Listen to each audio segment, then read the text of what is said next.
Hey Fight fans, welcome to Fight News Now Extra. I am John Pollock, and lots to get to today, including a raging amount of testosterone during a stare down, and I mean that figuratively of course, the end of air quotes when it comes to MMA rankings, and who pissed off Dana White this time. All that and our MMA panel, which will feature a special UFC guest alongside John Ramdine and Robin Black. So sit back and enjoy.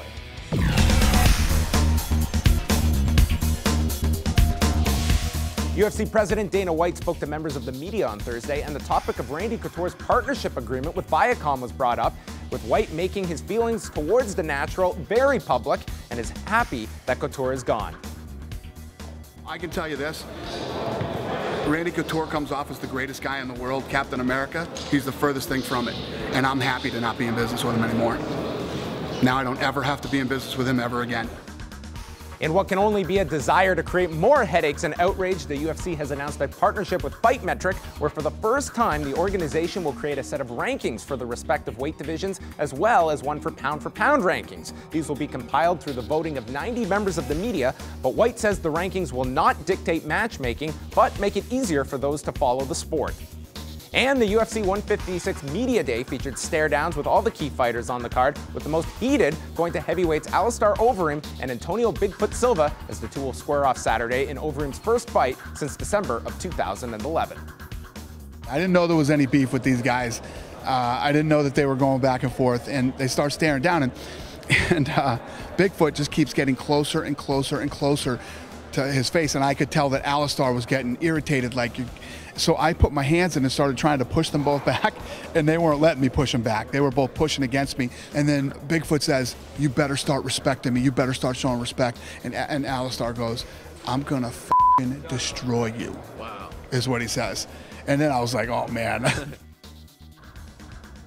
And we've got a special edition of the panel, joined here by UFC welterweight Sean Pierson. We're going to be chatting about your return to the Octagon coming up March the 16th, but a lot of topics to throw out at you guys right away. First of all, Dana White making an announcement that after years of going against this grain of creating rankings, now an announcement that the UFC will partner up with Fight Metric, along with 90 members of the media who will vote here to create rankings that Dana White states they will not be tied to when it comes to matchmaking, but to make it easier for the public to follow. Your thoughts, Mr. Ramdine? Again, it just is that. It's if you have all these people involved and they have a consensus #1 guy, shouldn't the promotion stick to it? But I can see the dilemma of what happens if it's John Fitch each and every time as the #2 guy. If he loses and he keeps coming back, I can understand the dilemma, but why have rankings if you're not going to stick to it? Yeah, and I mean, what do you need Fight Metric for exactly? Isn't Fight Metric there to use statistics and details and analysis to come up with stuff? We don't need every John Ramdine, Dick, and Harry contributing to tell us who the top guys are. I don't know that it makes a lot of difference. In fairness, I've always been one, and Sean, maybe we can get your thoughts on this coming from the fighter's point of view here, but a lot of fans, you know, the idea that, well, who's fighting tonight? Oh, #3 is fighting #2. It's names here that are selling. I don't want the UFC to tie themselves that we're bound by rankings when it comes to matchmaking, because at the end of the day, this is a promotion, and you have to give sellable fights to the audience. I think really the rankings are just for you guys. None of us care. As a fighter, I don't care. One, it's a popularity contest, whether we think it is or it isn't. And also with rankings, I find, unlike other sports, like if someone beats me today, and doesn't mean they can beat me tomorrow. So let's say the #7's facing the #15. I've seen some guys where, #7 loses, that #15 is all of a sudden, he's #7. And I'm like, that's not the case always. A lot of things can happen, and there's those triangles where you can beat him, he can beat me, I can beat you. He can't beat me. Well, but do you know what I mean by that? So it's really weird. I see it being a real positive for fans. I do see how fans could be like really entrenched in, oh, this is the #10 versus the #9. But then what happens in those fights that aren't like that? Because there's a lot of last minute people coming in where, oh, we've got the #24 versus the #8. This is a mismatch. And then when the 24 wins that fight, they're setting themselves up for a couple problems, I think. But in all, I think for the fans, it makes sense. I don't like it myself. To play devil's advocate, though, you yourself, I mean, you go on, say, a 4 or 5 fight winning streak, and you have something tangible to make an argument for yourself. Is that not more of a benefit for you now that, if there's discussion internally, well, Sean is now ranked here and therefore deserves more? Is there a balance here where this can assist guys that are maybe just that they don't jump out at everyone and are not as marketable as others? I mean, for some fighters, this could be a big benefit. benefit in terms. I think it can, but at the same time, I don't set my matches. It's not like I'm going out there and saying I'm the number 20 guy. I can't say I only want to fight guys that are 20 and lower. What happens if they keep offering me fights that are 26? I'm like, nope, don't want to take that fight. I'm bumped. If I don't take fights, I'm bumped to the bottom. I take whatever Joe Silva comes at me with. You want to fight? Yeah, I want to fight. Here you go. So it's like, if I'm not getting the matchups that are increasing my popularity as far as the fighter rankings, how does it help me?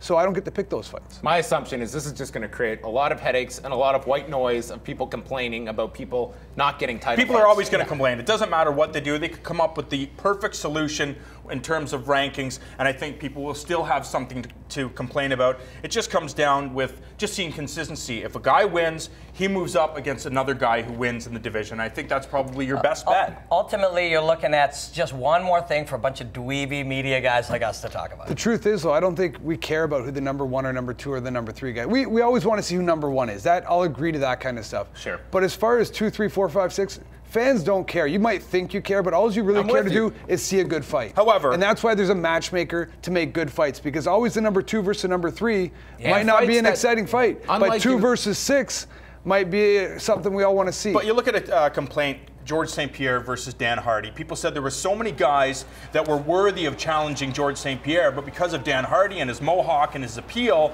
that he got to jump the line. Yeah. And if there was some sort of rankings involved, that wouldn't happen.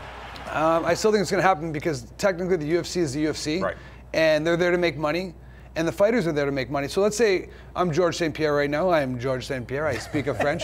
But if I'm the number 1 guy and I'm getting pay-per-view buys, I want a fight that sells. If me versus the number 2 guy is not going to sell, why am I taking it? I'm a business in myself. I know we all want to say we're all fighters here. We fight. That's all we do. But the truth of the matter is we need to make money in our careers.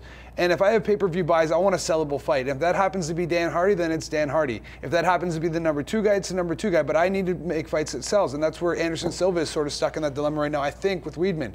His concern is that's not a sellable fight for him versus a super fight where he's going to get a huge pay-per-view buy. I think that's where he's going. But it looks like Dana White, they always make the fights happen we want to see. Unfortunately, time is our enemy. Sean, we want to wish you the best. March the 16th, you will be in action at the Bell Center. UFC 158 taking on Rick the Horror Story. Tune into that as Sean Pierson looks to rise up in the mythical rankings, which still remain mythical. More coming your way as we continue on Fight News Now Extra.